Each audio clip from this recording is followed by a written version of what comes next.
గారికి నవరా నవ్వు. రేపు ఎంగేజ్మెంట్ కి గీత ఆంటీ కూతురు కూడా వస్తుంది. తనకి నచ్చితే నీ పెళ్లి కూడా ఫిక్స్ చేసేస్తా. ఈ మధ్య ఫోన్ తోనే ఎక్కువ గడుపుతున్నావు కదా. గీత ఆంటీ కూతురు ఎందుకు వస్తుంది? నిన్ను చూసుకోవడానికి. నన్ను చూసుకోవడానికి నేను అమ్మాయినా మగాడిని?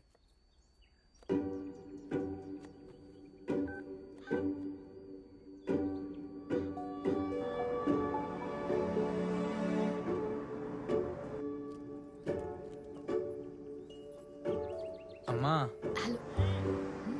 చెల్లి నీకేమైనా చెప్పిందా? లేదు. ఏ? అది ఏదో చెప్తుంటే నేను విన్నానే.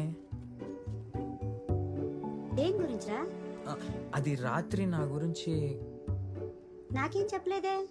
ఏమీ చెప్పలేదా? చెప్పిందిరా. ఏం చెప్పింది?